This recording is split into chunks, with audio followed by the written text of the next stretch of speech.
मंत्री मुनि श्री सुमेरमल जी स्वामी लाडनू के गौरव थे।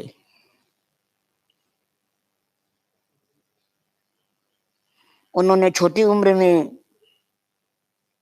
संयम रत्न प्राप्त किया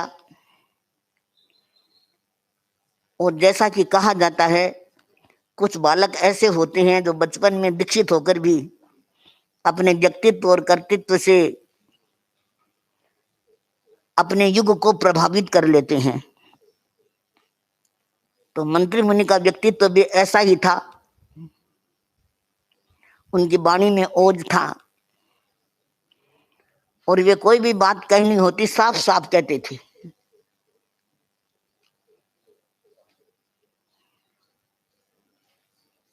उनको गुरुदेव के सानिध्य में बहुत बार देखने का मौका मिला। वे मंच का संचालन भी करते थे और जनता को जो कुछ कहना होता जनता को कह देते और किसी को भी कहना होता कह देते। कड़ी से कड़ी बात भी कहते, लेकिन पता नहीं उनका क्या एक विशेष अतिशय था उनका कि उनकी बात किसी को बुरी नहीं लगती थी। आचार्य श्री और मुनि श्री उदित कुमार जी को दीक्षित करके मंत्री मुनि डूंगरगढ़ पधारे। हनुमान दौरा में उन्होंने दर्शन किए, तो मैंने भी उनके दर्शन किए, खमत कामना किया और मैंने कहा कि आप 2 अच्छी भेंटें गुरुदेव के चरणों में लेकर आए हैं। तो मंत्री मुनि ने फरमाया, अच्छी है और अच्छी बनानी है इनको। तो जैसा मंत्री मुनि ने फरमाया वैसा ही उन्होंने कर दिया कि उन्होंने जिस रूप में अपने द्वारा दीक्षित संतों का निर्माण किया वो हमारे धर्म संघ में उदाहरण बन गई। मंत्री मुनि में इतने बड़े थे वो, लेकिन इतनी सहजता थी और मैं ऐसा मानती हूं कि मेरे प्रति उनका बहुत आत्मीय भाव था। योगक्षेम वर्ष संपन्नता पर था, उनको बीच में विहार करवाया गया गुरुदेव के द्वारा। तो वे हमें दर्शन देने के लिए या मिलने के लिए हमारे ठिकाने पधारे और कुछ शिक्षाएं भी फरमाई।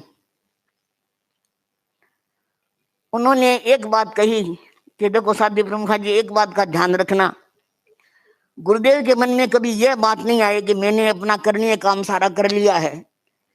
जब भी गुरुदेव के मन में ऐसी बात आ जाएगी फिर हम उनको रोककर नहीं रख सकेंगे। उनके कहने का मतलब यह था कि गुरुदेव जब तक काम करते रहेंगे तब तक उनका आयुष्य भी वर्धमान रहेगा। तो बहुत महत्वपूर्ण बात थी ये उन्होंने कही, लेकिन वो तो नीति का योग होता है। गुरुदेव के मन में भी शायद ये आ गया कि मैंने अपना करनीय काम कर लिया और उसके बाद हम उनको अपने बीच में रख नहीं पाए, देख नहीं पाए।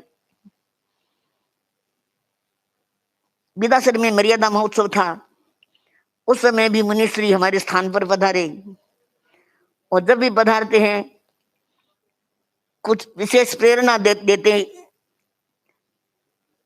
और यूं भी मिलन होता तो कुछ न कुछ फरमाते रहते थे। तो उस समय विदासर में पधारे, उस समय मुझे फरमाया आपने कि देखो ये काम करो,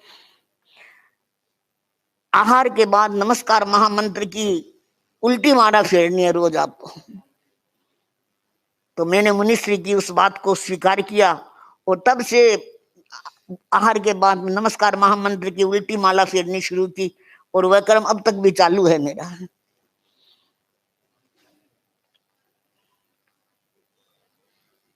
मंत्री मुनि के बारे में वैसे तो आचार्य वर ने बहुत कुछ फरमा दिया।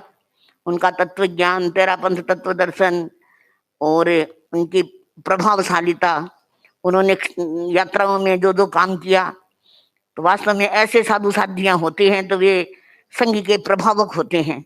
जैसे जैन धर्म के प्रभावक आचार्यों के बारे में एक पुस्तक है, वैसे ही अगर तेरापंथ धर्म संघ के प्रभावक साधु साधियों का भी अलग से कोई इतिहास लिखा जाए तो मैं सोचती हूँ मंत्री मुनि सुमेरमल स्वामी का नाम शायद प्रथम पंक्ति पर आ सकेगा। तो मंत्री मुनि के जीवन में जो विशेषताएं थी जो उनकी संघ भक्ति थी, जो उनकी गुरु निष्ठा थी और जो उनका कर्तृत्व था, वह हमारी वर्तमान पीढ़ी में भी संप्रेषित और संक्रांत होता रहे। इसी भावना के साथ उनके प्रति मैं अपनी श्रद्धा भावना व्यक्त करती हूँ।